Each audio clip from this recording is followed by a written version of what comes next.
কোনোভাবে অনিচ্ছাকৃত কোনো একটা ওপেন সোর্স জায়গা থেকে হয়তো নেওয়া হয়েছে, মানে এটা কেন করা হবে?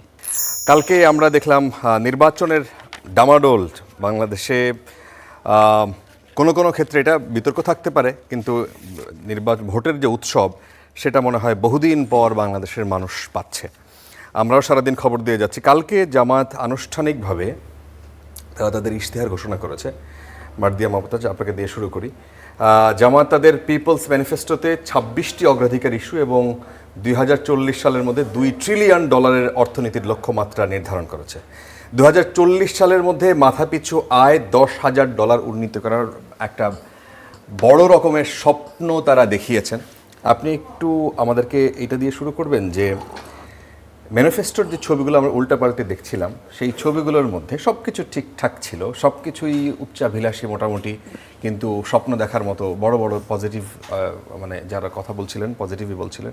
কিন্তু সেই জায়গায় বাংলাদেশের স্বপ্ন আমরা দেখলাম গুনে গুনে 6, 7, 8টা ছবি সম্ভবত ভারতীয় ছবি। এটা কি আপনারা ইচ্ছে করে নাকি এটা আপনাদের অনিচ্ছাকৃত ভুল? আপনাদের বলতে জামাতের। এটা আমার মনে হয় কোনোভাবে অনিচ্ছাকৃত কোনো একটা ওপেন সোর্স জায়গা থেকে হয়তো নেওয়া হয়েছে, না হলে তো এটার কোনো রেলেভেন্স নাই, মানে এটা কেন করা হবে?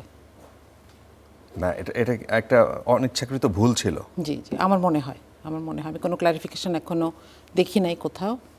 তো আমার মনে হয় যে এটা হয়তো ওপেন সোর্স কোনো একটা জায়গা থেকে নেওয়া হয়েছে, যে একই জায়গা থেকে হয়তো ভারতীয় সাইটগুলোতে বা কোনো একটা কাজে ব্যবহার করা হয়েছে। আমার মনে হয় এটা এরকম একটা মিস্টেক। আচ্ছা, তো জামাতের মতো এরকম একটা গোছালো প্রতিষ্ঠান দল, তারা এরকম ছবি ব্যবহার করছে, কার্ড ছবি। এখন তো ওপেন সোর্সে অনেক ছবি পাওয়া যায় গুগলে গেলেই, সেগুলো ব্যবহার করার ক্ষেত্রে হ্যাঁ, এটা প্রেফার্ড না, এটা সত্যি কথা, এটা প্রেফার্ড না। হয়তো কাজগুলোর প্রতি অনেক বেশি গুরুত্ব ছিল দেখে এই জায়গাটা হয়তো একটু মিস হয়ে গেছে। আচ্ছা, আমার মনে হয়। এর সাথে বলবেন যে আপনাদের $10,000 মাথাপিছু আয় উচ্চাভিলাষী কিনা? জি, আমি যদিও এই ফিল্ডের একজন এক্সপার্ট না, কিন্তু বর্তমান যেটা অবস্থা সেখান থেকে বাংলাদেশের সার্বিক সক্ষমতা বিচারে এটা খুব উচ্চাভিলাষী, এটা বলা যাবে না। তবে এটার জন্য যেটা দরকার, একটা কনসিস্টেন্ট সিস্টেমের মধ্য দিয়ে যাওয়া দরকার, যেটাকে জামাত 1 নাম্বার সমস্যা হিসেবে চিহ্নিত করেছে। সেটা হচ্ছে যে দুর্নীতি প্রশ্নে জিরো টলারেন্স। সেটাকে এনশিওর করা গেলে এটা একটা লং টার্ম প্রজেক্ট, রাইট? তো এটাকে খুব বেশি উচ্চাভিলাষী বলা যাবে না। আচ্ছা, আরও বেশ কিছু জায়গায় আমরা দেখলাম যে প্রতিবেশী দেশগুলোর সাথে পারস্পরিক শ্রদ্ধা ও ন্যায় বিচারের ভিত্তিতে সম্পর্কের কথা বলা আছে। সীমান্ত হত্যা এবং অভিন্ন নদীর পানির ন্যায্য হিস্সা আদায়ের জামাতের কোনো অবস্থান আমরা সুনির্দিষ্টভাবে ওইভাবে, এটা তো অত ডিটেইল থাকে না, কিন্তু তারপরেও কি বলবেন যে এগুলো নিয়ে কি আপনাদের মধ্যে আলোচনা হয়েছে কিনা, আপনি জানেন কিনা?